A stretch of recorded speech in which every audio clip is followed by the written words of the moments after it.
Hello. Hi, you guys. Welcome to Monday. It is 3/23/2020, March 23rd, 2020. I hope everybody's doing really well. Today we're going to do a grammar lesson, and then I really would like it if you guys would try to log into Burlington English on your phones or on your iPads. And if you have a computer, that's even better. You can totally get on a computer. So, let's watch the video for our grammar where we learn about prepositional phrases. And these prepositional phrases will be acting as adjectives. So they will modify nouns and pronouns. Okay? Um, so let's begin. She'll give us a nice little lecture, and we'll watch the video, and then you'll do your homework. Okay? Well, hello there, and welcome to Lesson 9. In today's lesson, we are going to talk about prepositions and prepositional phrases. Prepositions are another one of the parts of speech, and we are going to jump right in right now, and we're going to look at the definition of a preposition. Before we do that, I want to warn you, it's going to sound kind of complicated.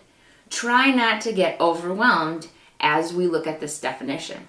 After we look at the definition, we'll look at some examples and I'll explain it to you a little bit more, and the definition will become clearer to you then. So here's the definition of a preposition. Prepositions are words that show the relationship between a noun or pronoun and another word or element in the rest of the sentence. They are always in prepositional phrases. Now let's look at some examples. I walked into the store. Into is a preposition, and it's followed by the noun store. Now, if we look back at that definition again, it says that prepositions show the relationship between a noun or a pronoun and something else in the rest of our sentence. Well, in this example, into is the preposition, and it's showing us how the noun store is related to the rest of the sentence. Here's another example. The dog on my lap is soft. On is a preposition, and it's followed by the noun lap. On is telling us how lap is related to the rest of the sentence. So prepositions, remember, show the relationship between a noun or a pronoun and the rest of the sentence. Here's another way to think about prepositions. They tell us anything a caterpillar can do to an apple. A caterpillar can go above the apple, through the apple, down the apple, beside the apple, below the apple. You get the picture here. All of those words that begin the phrases above, through, on, down, beside, below, those are all prepositions. Notice that all of these groups of words start with a preposition and they end with that noun, apple. Well, those are called phrases, and all of these examples we're looking at are prepositional phrases. Remember, part of our definition of a preposition was that they're always in prepositional phrases. Prepositional phrases start with a preposition and they end with a noun or a pronoun. That makes sense if we think about the definition, because we read that a preposition shows the relationship between a noun or a pronoun and some other word or element in the rest of the sentence. So you have to have a noun or a pronoun that preposition is telling us about. So prepositional phrases always start with a preposition and they end with a noun or a pronoun. Let's look at the example, into the night. The whole thing is a prepositional phrase, into the night. It starts with the preposition into, it ends with the noun night, and this prepositional phrase, like many of them, also contains an adjective. It contains the word the. The is telling us more about the noun night. Now that noun at the end of the prepositional phrase has a special name. It's called the object of the preposition and Guess what? It's another noun job. So now you know that nouns can be subjects. They can also be objects of the preposition. We just talked about prepositions and prepositional phrases. We're going to rewind for a minute and look at what a phrase is. You already learned about verb phrases, and you learned that they consist of one or more helping verbs plus a main verb, and all of those words come together to do the job of a verb. Now, it was easy to see that verb phrases functioned as verbs because the word verb is right in their name. Well, prepositional phrases also come together to do the job of one part of speech. And this is a little bit harder to remember, but prepositional phrases usually act as adjectives or adverbs. And right now in lesson 9, we are going to look at how prepositional phrases act as adjectives. Then in lesson 10, we'll explore how they can act as adverbs. So look at this sentence and think about the word striped. Think about what role it has in the sentence. The striped monkey fell.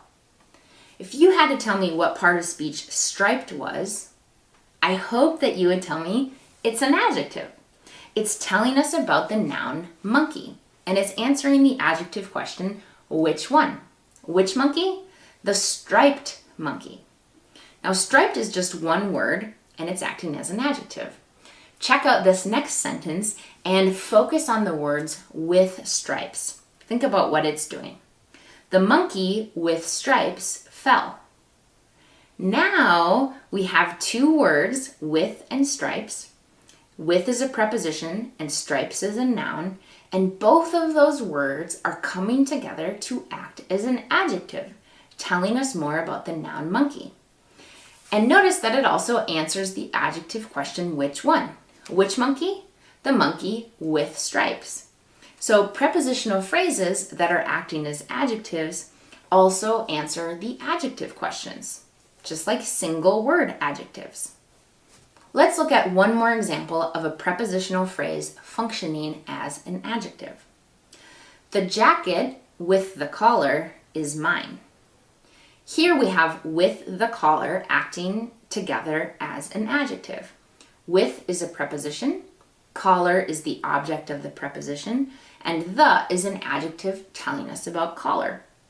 All of the words together are a prepositional phrase, and they're acting as an adjective telling us about the noun jacket.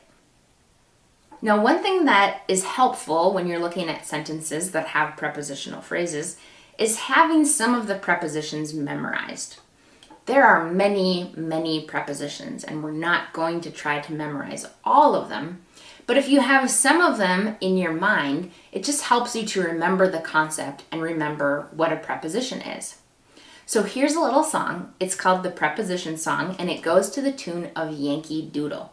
And the point of the song is just to help you memorize some of the prepositions. All right, here it is. Above, across, after, at, around, before, behind, below, beside, between, by, down, during, for, from, in, inside, onto, of, off, on, out, through, to, under, up, with, and that's the preposition song. Okay, that will help you remember some prepositions, and knowing some prepositions will help you when you're looking at your sentences and you're faced with all kinds of words. Right now, you are about to diagram some sentences, and they will have prepositional phrases in them. So we need to talk about how to diagram adjectival prepositional phrases. The preposition will go on a slanted line underneath the noun or the pronoun that the prepositional phrase is modifying. Notice how similar this is to how we diagram adjectives. The preposition goes on a slanted line, and the object of the preposition goes on a horizontal line right after it. So here's a diagram of the sentence, the monkey with stripes fell. With stripes, the whole thing is a prepositional phrase, and if we follow the line up, we can see that it's telling us about the noun monkey, so it must be an adjective. With is the preposition, Stripes is the noun, also called the object of the preposition, and the whole thing is a prepositional phrase. Now, all of the sentences that you are about to diagram are going to contain prepositional phrases that are acting as adjectives. So we won't have any that are acting as adverbs in these next 5 sentences. That is something that we'll look at in the next lesson. Keep that in mind as you are diagramming your 5 sentences. Have fun, and I will see you in lesson 10.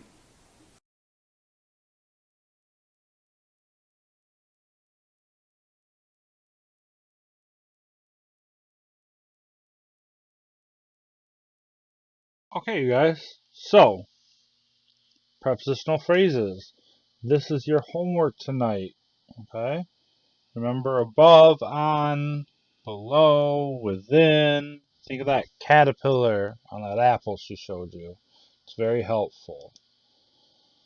And always, you can go back and watch the video. Rewind it if you think you're having trouble with these. Okay? It's right on hand. And then, like we always do, we're going to come in here. Okay? We're going to take a look. So, your first question on a blank piece of paper, so I'll make this a little bigger.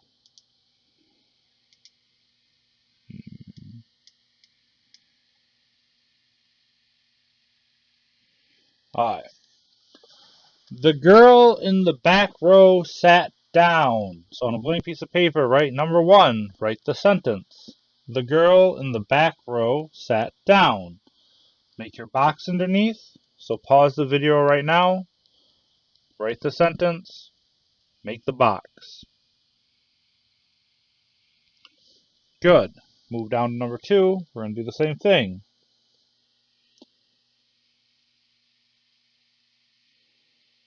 The flowers in the garden grew well. Pause the video.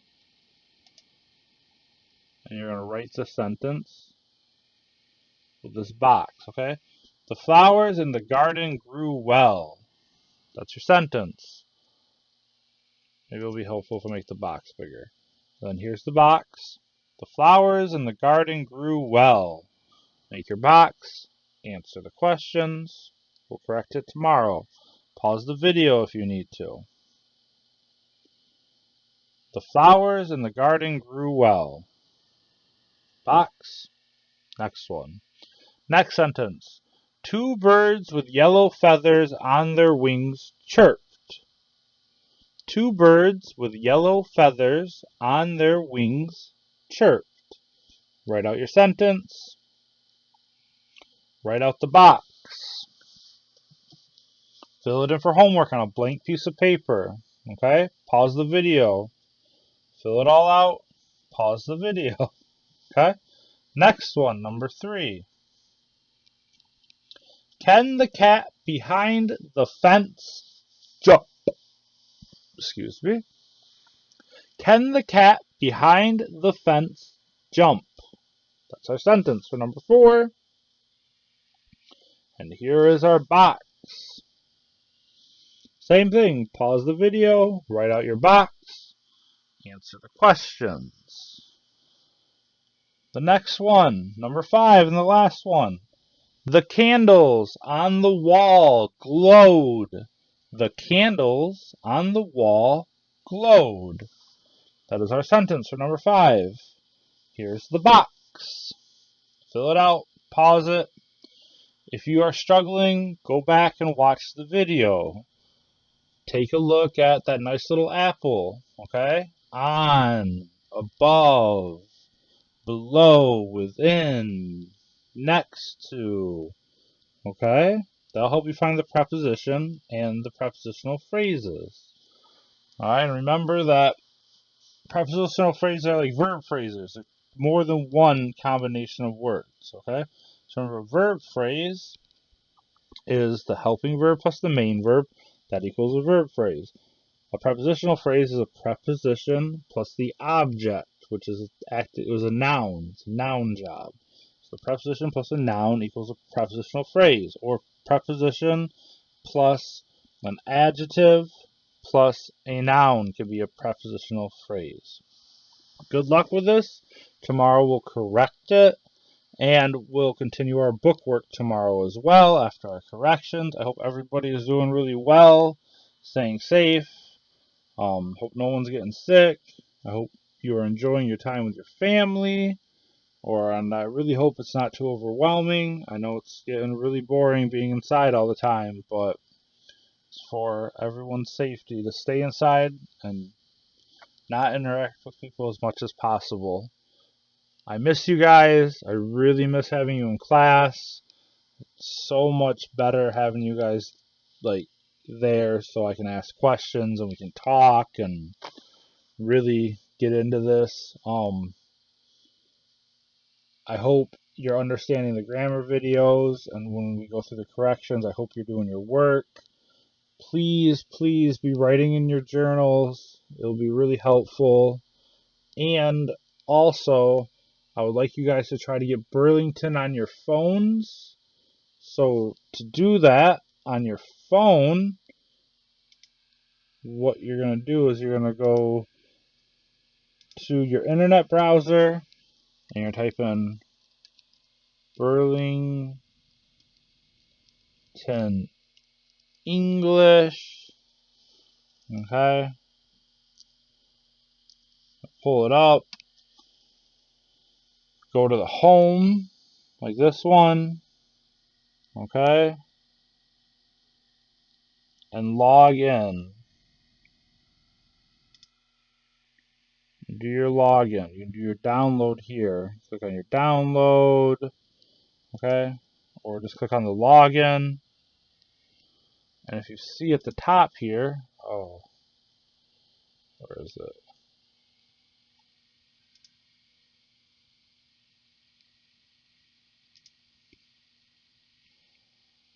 Click here to see your Burlington offer.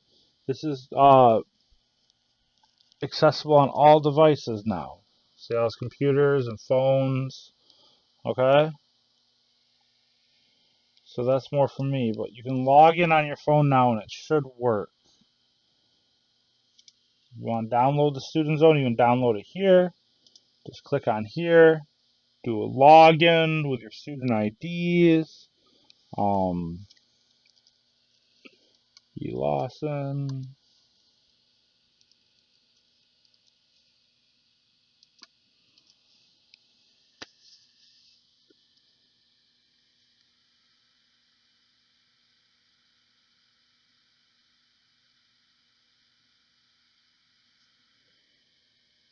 Okay, well, I can do that later. I don't really care. And then mine's different because we have a teacher zone. Okay, but you should be able to go to courses and pick your course. Advanced, intermediate, ESL 4, you would be advanced. ESL 2, you are beginners. Okay, so do that. Get logged into Burlington. All you gotta do is open up whatever web browser you use on your phone. Type in Burlington English. Hit enter. Google search. Home Burlington English. Okay, click on this and get going. Now, if you have a computer, it's going to work the best, but you can also do this on your iPad, iPhone, Galaxy, Galaxy S. Any smartphone should be able to run it now. Okay, so please do that and send me a text saying that you got the Burlington to work on your phone, or you can't get it to work. It'd just be good for me to know. Everybody stay safe and be great, and I'll see you tomorrow.